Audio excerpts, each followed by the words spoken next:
Hello student, आप सभी का फ्रेस्ट अभी क्लासेस में स्वागत है। आज हम लोग बात करने वाले हैं टेस्ट ट्यूब बेबी अर्थात परख नली शिशु, है ना। पहले आपके दिमाग में क्वेश्चन आता होगा कि टेस्ट ट्यूब बेबी या परख नली शिशु का मतलब होता है कि परख नली के अंदर शिशु का निर्माण कर देना, जबकि ये पूर्णतः गलत है। आप किताबों को देखोगे, कई किताबें, अच्छी किताबें जो आप जाकर के पढ़ोगे तो वहां पे लिखा हुआ है कि ये टेस्ट ट्यूब बेबी शब्द है, ये तकनीकी तौर पर गलत शब्द है ना। चलिए अच्छा देखते हैं क्या है। आपको ये पूरे डायग्राम एक अच्छे से क्रम में मैं आपको समझा दूंगा, जिससे आपका सारा कंफ्यूजन समाप्त हो जाएगा, है ना। आइए, इसमें क्या होता है, हम सर्वप्रथम नर युग्मक और मादा युग्मक को परख नली में लेकर के आते हैं, है ना। मेरी बात सुनना बहुत ध्यान से। इसमें हम नर युग्मक और मादा युग्मक को परख नली में लेकर आते हैं। चलो देखो, यहाँ पे हमने सर्वप्रथम क्या किया है, अंडाशय से अंडाणु को निकाल लिया जो कि मादा युग्मक है। इसको एक परख नली अर्थात टेस्ट ट्यूब में एकत्र कर लिया। इसके बाद हमने शुक्राणु को लिया जो कि नर युग्मक है।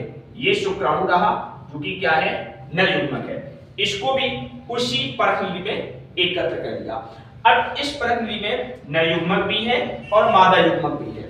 अब ये दोनों क्या करेंगे, फर्टिलाइजेशन की क्रिया को संपन्न करेंगे अर्थात निषेचन करेंगे। निषेचन होने के बाद इसमें जाइगोट का निर्माण होगा। किसका निर्माण होगा? जाइगोट का निर्माण होगा। अब इसमें क्या होगा, कोशिका विभाजन की प्रक्रिया शुरू होगी। कोशिका विभाजित होते हुए 8 कोश की अवस्था को प्राप्त करेगी। कितनी कोश की? 8 कोश की अवस्था को प्राप्त करेगी। यदि विभाजन आगे भी जारी रहता है तो इसमें सेल की संख्या बढ़कर के 16 हो जाएगी। कितनी हो जाएगी? 16 हो जाएगी। एक बात याद रखना, ये चाहे 8 कोश की रहा हो या फिर 16 कोश की रहा हो, दोनों को मोरुला ही बोला जाएगा। क्या बोला जाएगा? मोरुला ही बोला जाएगा। अब क्या होता है, आप कहोगे सर 8 कोश की 16 कोश की का क्या संबंध है, क्या मतलब है, क्या डिफरेंस है? आइए, यदि इसको डॉक्टर, ये जो जाइगोट है, यदि डॉक्टर इसको 8 कोश की तक ग्रो कराता है, 8 कोशिका तक विभाजन होने देता है, तो फिर इस मोरुला को या 8 कोश की मोरुला को वो क्या करेगा, फैलोपियन ट्यूब में स्थानांतरित करेगा। भूलना नहीं है, किस में स्थानांतरित करेगा? फैलोपियन ट्यूब में स्थापित करेगा, है ना। और यदि डॉक्टर इसको 16 कोश की अवस्था तक रखता है तो इस मोरुला को फिर वो गर्भाशय अर्थात यूट्रस के अंदर स्थापित करेगा। और ये दोनों की दोनों घटनाएं किसके अंतर्गत आती हैं? परख नली शिशु अर्थात टेस्ट ट्यूब बेबी के अंतर्गत आती हैं। तो टेस्ट ट्यूब बेबी का मतलब क्या हो गया कि इसमें शिशु का निर्माण होता गर्भाशय के अंदर ही है ना। इतनी बात तय हो गई। बल्कि निषेचन की प्रक्रिया जो है वो किस में होती है?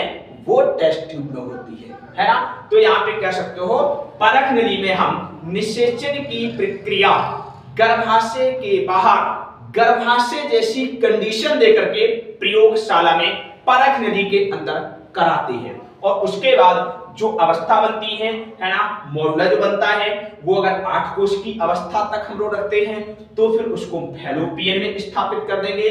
और यदि उसको हम 16 कोश की अवस्था तक रखते हैं तो उसे हम गर्भाशय में स्थापित कर देंगे। बस यही सारी की सारी प्रक्रिया क्या है, टेस्ट ट्यूब बेबी है।